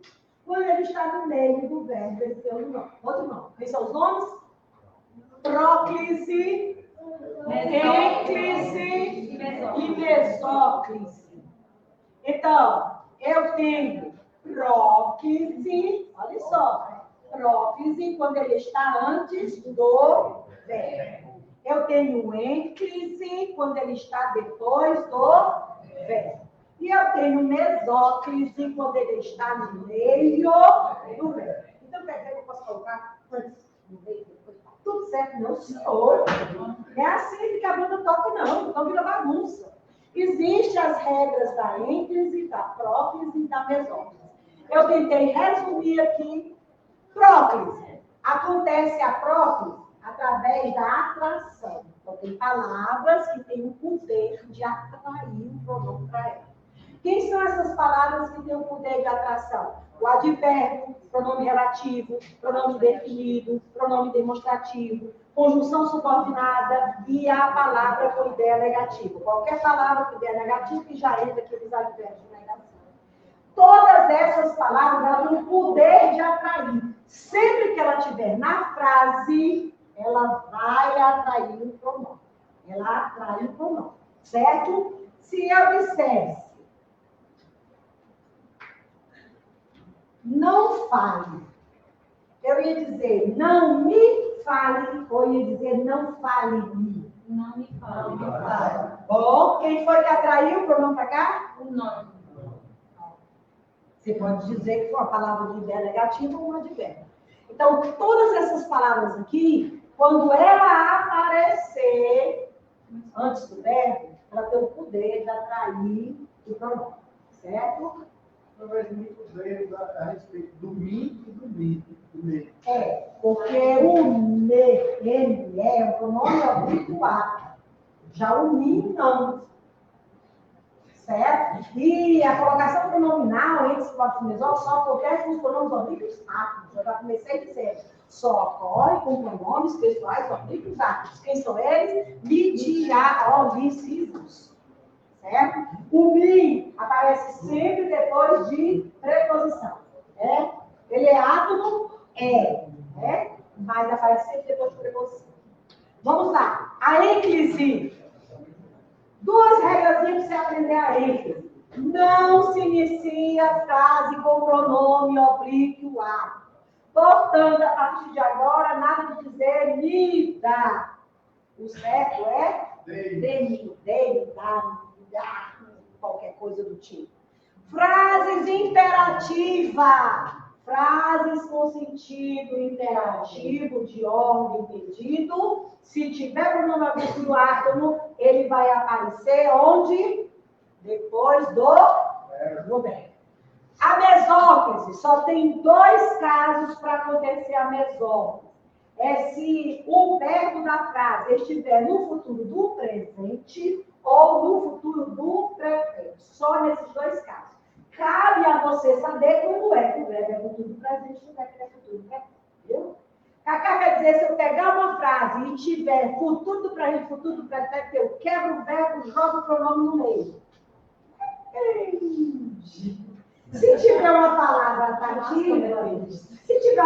atrativa, morre o que eu terminei de dizer.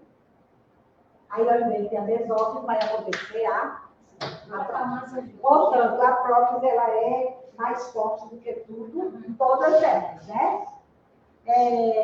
Se eu tivesse...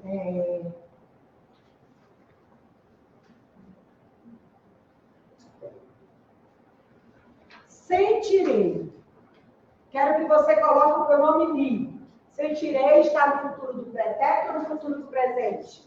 Futuro do pretérito. Então, tem alguma palavra atraindo aqui? Não tem. Sentir, me, e.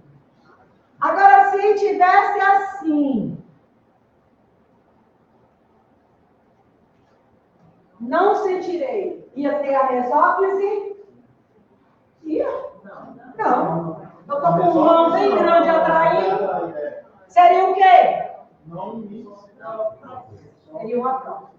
Então, a prótese, as palavras atrativas, elas são capazes de matar uma regra de mesóclise e uma regra de ênclise. Certo? Então, o que você tem que aprender? Quem são as palavras atrativas? Aprende e pronto. Uma dúvida, na Bahia eles falam muito saias.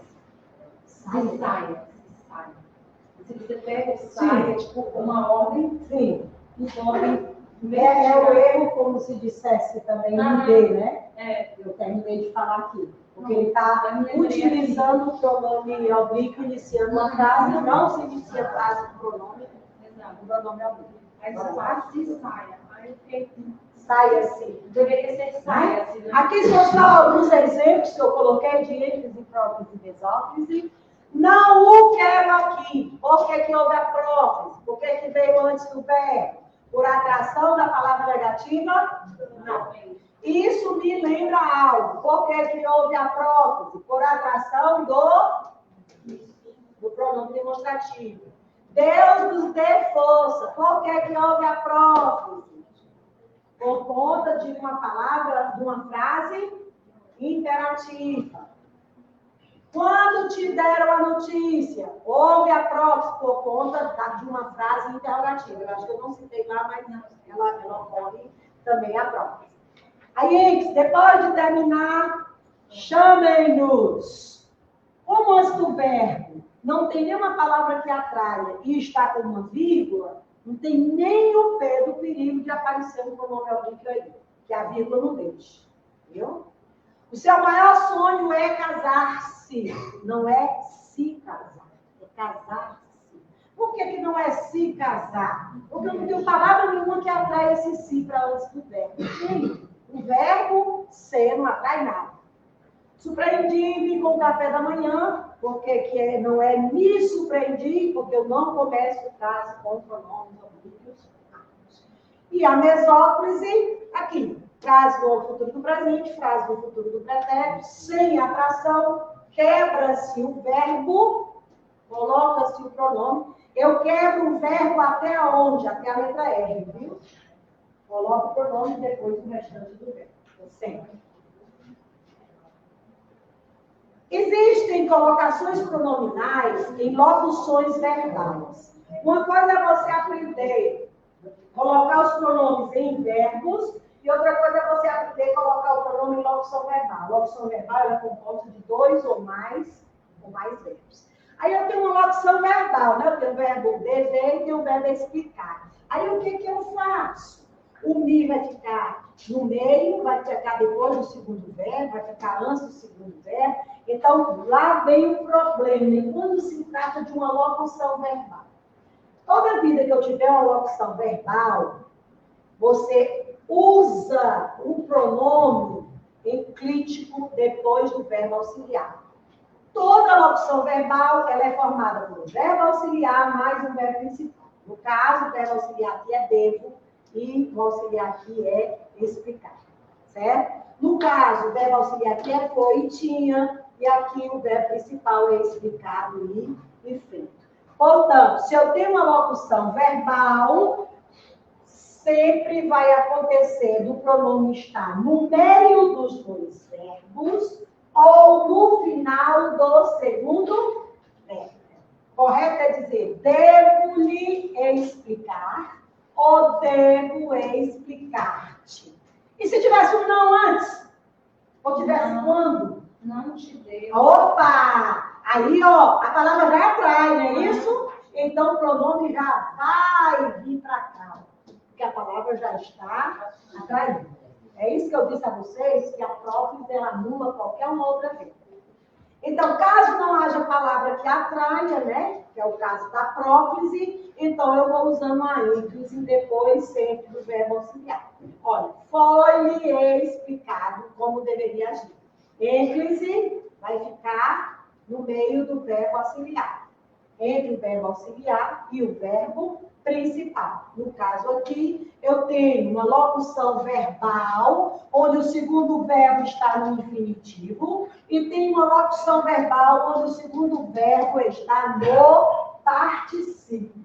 Vocês sabem que as locuções verbais, elas aparecem assim, o segundo verbo ou está no infinitivo, ou está no particípio. Uma locução verbal de infinitivo, uma locução verbal de particípio. Já com o gerúndio, isso não acontece. Não é considerado uma locução verbal. Não é. Pronto? Bom, vem o calo. Regência. Gente, se eu dissesse que como professora de português, uma das coisas mais chatas que eu acho em português chama-se regência, eu estou falando a verdade. Eu, como professora de português, eu tenho um verdadeiro pavor da regência. Trabalho com regência porque mais de 30 anos na sala de aula, trabalhando em português direto. Mesmo depois de aposentada, apaixonada, estudando direto português, se eu não soubesse regência de uma opção de trabalho, de uma opção de verbo, eu era muito burra. Então, assim, existem dois tipos de regência. Existe a regência verbal e existe a regência nominal. Certo?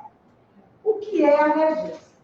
A regência, ela recebeu esse nome porque ela vem de uma origem grega, vem de regis, né? Que quer dizer reger. Então, é uma palavra que rege. A regência ela é formada de dois termos, um que eu chamo de termo regente e outro que eu chamo de termo regido, né? O termo regente é aquele que necessita do termo regido. Quando o termo regente é um verbo, então eu estou diante de uma regência verbal. Quando o termo regente é um nome, eu estou diante de uma regência nominal. Quando eu falo nome, eu me refiro a quem? Advérbio, adjetivo e substantivo. São essas três classes gramaticais, viu? Então, para você saber se está diante de uma regência verbal ou nominal, você precisa saber se a palavra que está pedindo complemento trata-se de um nome ou trata-se de um verbo. Se alguém dissesse, os pobres têm necessidade, você entenderia, não entenderia? Mas não sentiria curiosidade de nada, não? Você sentiria curiosidade de saber que necessidade de quê? Então, quando eu digo, os pobres têm necessidade de ajuda, essa expressão aqui supriu complemento aqui da palavra necessidade. Como se trata de um substantivo, necessidade é um substantivo, eu estou diante de uma regência nominal. Os pobres necessitam. Eu entendo, mas eu fico querendo saber de que é que eles necessitam, né? Os pobres necessitam de ajuda. Então, isso aqui completou o sentido de necessitar, que é um verbo. Portanto, eu estou diante de uma regência verbal. O que se estuda em regência verbal? Existem verbos que pedem complementos com preposição, existem verbos que pedem complementos sem preposição, que é o que vocês vão ver lá na frente, objeto direto, né? E existem nomes que pedem complemento com preposição, que é o que vocês vão ver lá na frente como complemento nominal. Lá na frente, quando vocês estiverem vendo os termos da oração. Então, isso aqui é onde mora o porém. Aqueles que pedem preposição, eles podem pedir, não é qualquer preposição. Tem verbo que só pede preposição a. Tem verbo que só pede preposição de.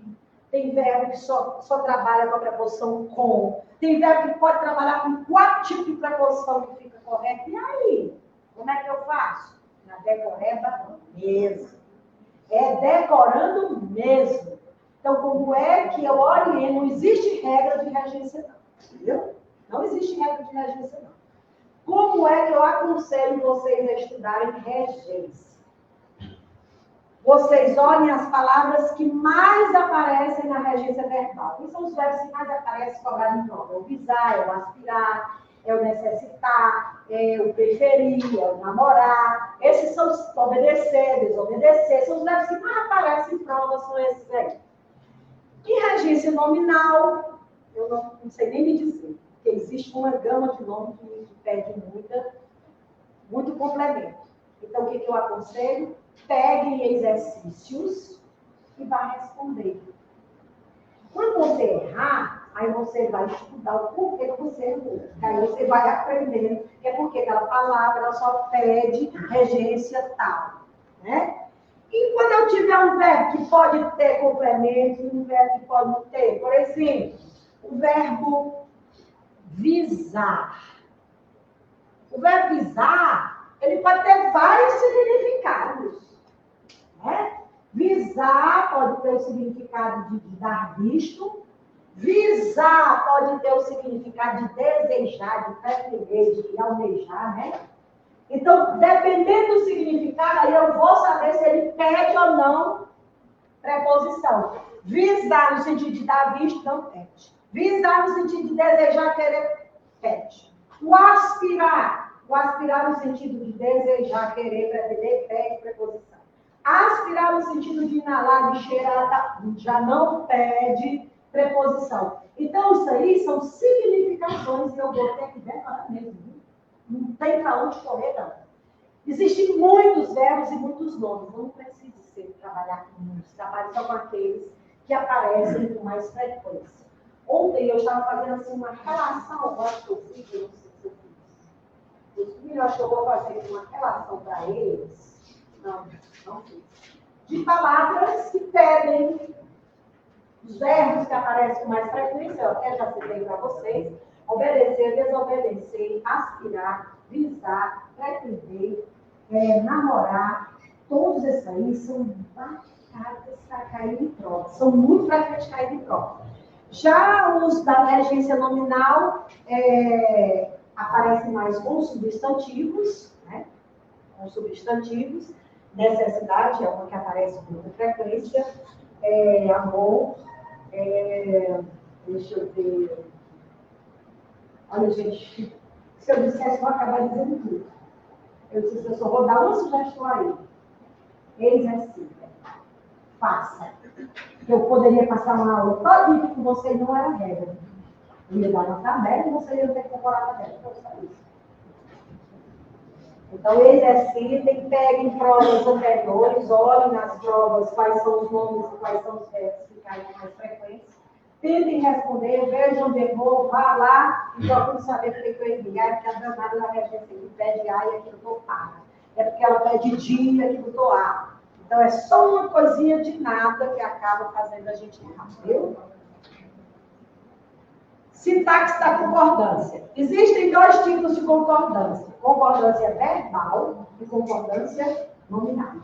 A concordância verbal é quando você concorda o verbo com o sujeito, certo? E a concordância nominal é quando você concorda o nome com os seus determinantes. Quem são os determinantes? Adjetivos, artigos, numerais, pronomes. Essa é a regra geral.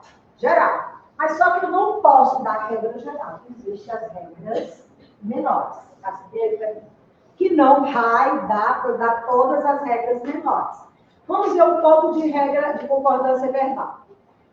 A concordância verbal, ela estuda a relação de número e de pessoa em relação ao verbo e ao sujeito. O garoto era esperto. Quem é o sujeito? Garoto. Terceira pessoa do singular. Portanto, a concordância está correta, o verbo tem que estar na terceira pessoa do singular, seja no presente, no passado ou no futuro. As garotas eram espertas. Sujeito às garotas, plural, terceira pessoa do plural. Portanto, a concordância está correta. É preciso que o verbo esteja na terceira pessoa do plural, esteja no presente, no passado ou no futuro.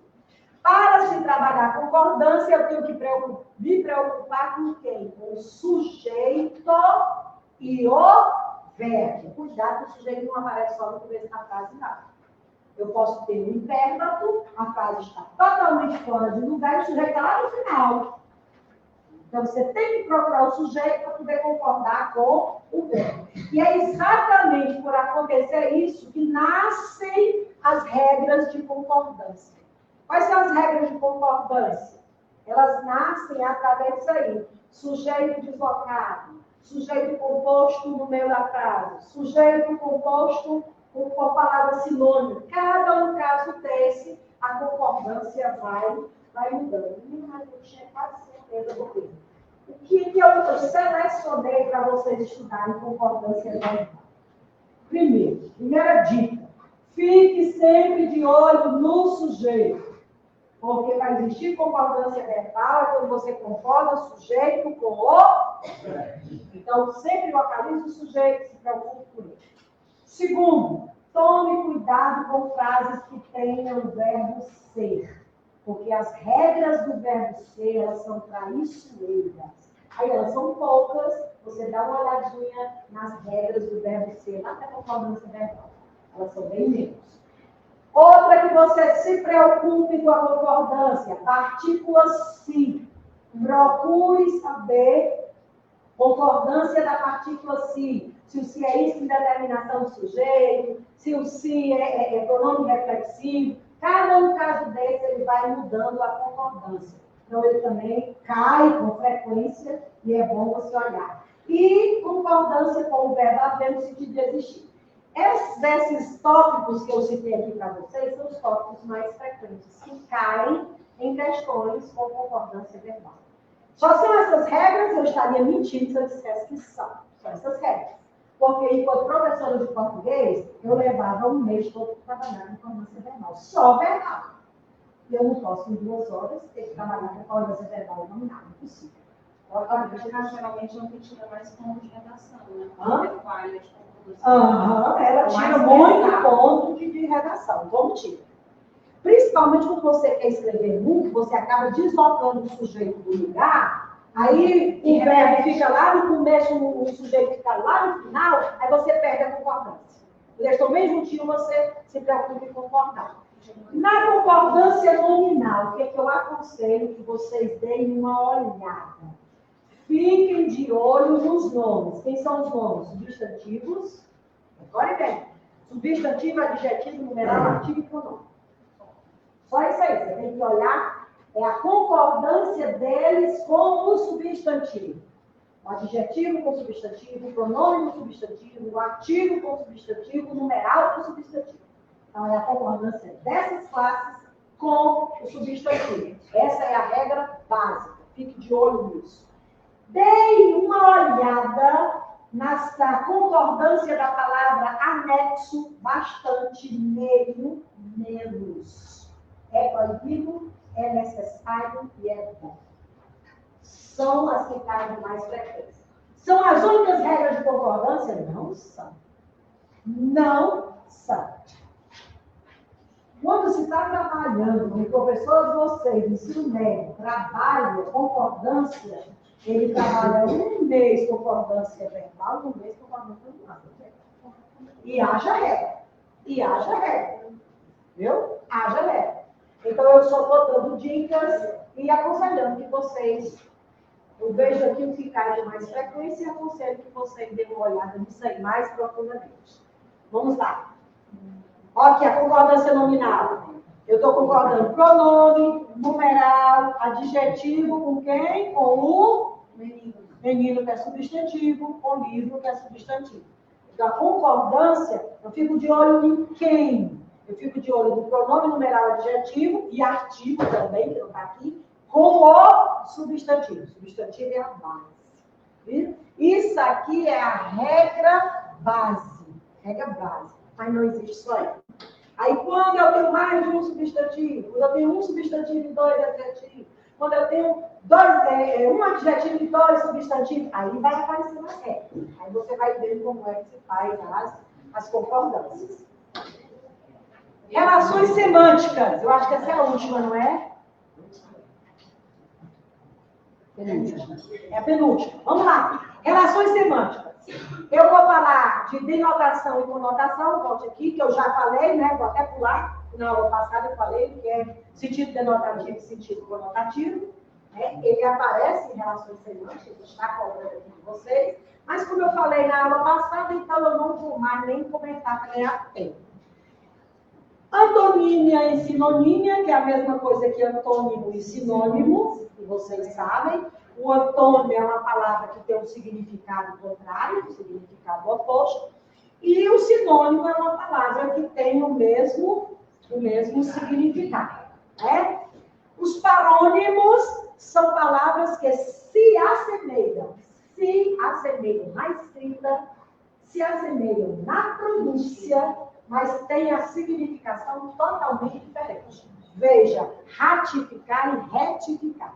Se assemelharam na pronúncia, se assemelharam na escrita, porém, ratificar é confirmar e retificar é consertar. Você viu a diferença, né? Então, isso aí eles são chamados de parônimos. A mesma coisa que, eu falar, flagrante e fragrante. Olha, são semelhantes na escrita, semelhantes na pronúncia, porém, com significações diferentes. A polissemia e ambiguidade que eu falei na aula passada, quem estava aqui presenciou, a polissemia são palavras que têm vários significados, dependendo do contexto, e a ambiguidade são palavras que, dentro do contexto, ela pode dar uma dupla interpretação. Isso aqui foi falado, eu vou até provavelmente falar o que não foi falado. Homógrafos. Os homógrafos, aliás, as palavras homônimas, aqui é o grupo das palavras homônimas. As palavras homônimas, elas se dividem em homônimas homógrafas, homônimas homófonas e homônimas perfeitas. Então, homo quer dizer igual e grafo quer dizer grafia. Se você aprender pela origem da palavra, você não erra mais. Homo igual e fono som. Então, homógrafos é igual na escrita, mas é diferente na pronúncia. Olha aí, o substantivo eu chamo colher. E o verbo eu chamo colher. Olha o som. Colher, colher. Né? Som fechado. Homófonos. Homo, iguais. Fono, som. Eles são iguais no som, mas são diferentes na escrita. É o caso de concerto, com S e concerto. Concerto. Tem a mesma pronúncia. A mesma. O caso do acento, né? S, acento, C. Ele tem a mesma pronúncia, mas a significação é diferente e a escrita também é diferente. E os perfeitos, eles são iguais na escrita e iguais na pronúncia. Eita. Aí, como é que eu sei? Eu vou saber dentro do contexto. Dentro do contexto é que eu sei. Por exemplo, a palavra manga. A palavra manga, no verbo mangar, tem a palavra manga fruta, tem a palavra manga relativo a uma na vestimenta, todas são escritas iguais, todas são pronunciadas iguais. Então, elas são homônimas na escrita, são homônimas na pronúncia, então elas são perfeitas. Agora, a significação é diferente de acordo com o contexto. As perfeitas você identifica pelo contexto, certo? Então, esses são os grupos dos homônimos. Existem os homônimos homógrafos, homônimos homófonos e homônimos perfeitos. E por último, eu deixei por último, dificilmente cai uma questão dessa em concurso, certo? Eu não lembro ter visto. Mas é bom que vocês conheçam. Vai te dar uma data no leste e cai agora no concurso de você, né? Vamos falar de hiperônimo e de hipônimo, certo? O hiperônimo, ele tem um sentido mais amplo, mais abrangente. E o hipônimo, ele tem um sentido mais restrito. Então, é um que pertence à classe, certo? Se eu falasse, por exemplo, sala de aula e eu falasse aluno, caderno, lápis, caneta, etc., quem era o hiperônimo e quem era o hipônimo? O hiperônimo seria sala de aula. O hipônimo seria sala de aula e o hiperônimo seria a sala de aula. E o hiperônimo seria a caneta, os alunos, o caderno, o lápis. Você está entendendo? Dentro de um grupo grande, o que tem de pequeno dentro daquele grupo grande, eu chamo de hipônimo. E o grupo grande eu chamo de hiperônimo. Muito difícil aparecer isso aqui em provas de concurso, né? Mas não impossível. Se ele botou semântica, então se vê tudo de semântica. Tudo da semântica é isso aqui. Semântica, ela resume em denotação e conotação, sinônimos e antônimos, hiperônimos e hipônimos, polissemia, ambiguidade, o grupo dos homônimos e o grupo dos parônimos. Bom, tudo isso aqui é semântica. Por sinal, não tem regra, ele é muito bom. É show. Semântica é muito boa. E por último, só para encerrar, eu acho que nós vamos ver as figuras de linguagem. Né? As figuras de linguagem, elas também são chamadas de figuras de estilo. São pequenos recursos, são pequenas palavras estilísticas que aparecem nas frases para deixar as frases mais bonitas, mais organizadas, etc. Né? Para poder chamar mais atenção. Na realidade, a figura de linguagem ela quer chamar mais atenção. Não é tanto só deixar bonita, ela quer chamar a atenção mesmo. A figura de linguagem ela se divide em 4 grupos. Existem 4 tipos de figuras de linguagem. Existem as figuras de linguagem que têm o sentido das palavras, existem as que têm a sonoridade das palavras, existe a que tem a intenção por detrás das palavras, e existe a que se organizam dentro das orações. Se você está trabalhando o sentido das palavras, ela está no grupo de figuras de palavras. Então, dentro da figura de linguagem, existem as figuras de palavras, as figuras de som, as figuras de pensamento e as figuras de construção. Dentro desse grupo aqui, existem 4 tipos de figuras de linguagem. Figuras de palavras, figuras de som, figuras de pensamento e figuras de construção. Figuras de palavras. Aqui eu coloquei as mais comuns. Existe a metáfora, a metonímia, a comparação, a catacrese, a perífrase, sinestesia e alegoria. Só são essas? Não. Essas são que aparecem com mais frequência. A de som, a onomatopeia, a literação, a sonância e a patomásia. A de pensamento, eufemismo, hipérbole, ironia, antítese, prosopopeia, paradoxo, gradação e apóstolo. A de construção, elipse, zeugma, síndeto, polissíndeto, anáfora, anacoluto, hipérbato, silepse e pleonasmo. Esses são os que aparecem com mais frequência, mas existem muitas outras figuras que se encaixam dentro desses grupos aí. Por que eu citei só essas? Porque são as que aparecem com mais frequência e que, se vocês quiserem fazer uma revisão, vocês estudem por essas aqui. Dentro da de palavra, vou ser bem sincero para vocês, a que aparece com mais frequência é a metáfora e a metonímia. Dentro da palavra. Dentro da de som, a que tem mais frequência em aparecer é a aliteração. Aparece com mais frequência. Na de pensamento, a que aparece com mais frequência é o eufemismo, o hipérbole, a ironia, que é muito fácil, a antítese, a prosopopeia também. Na de construção, quem é mais comum? A elipse, o assíndeto, o hipérbato, a silepse e o pleonasmo. Então, são os que aparecem com mais frequência, né? Também é muito fraco esse tipo de matéria para cair em prova de concurso. E quando ela cai dentro da interpretação de texto. Vocês viram na aula passada, que eu trabalhei no dia? Então, é preciso que vocês conheçam para poder interpretar o texto. Tem que saber a figura, entendeu? Então, assim, ela aparece mais contextualizada, mais dentro do texto.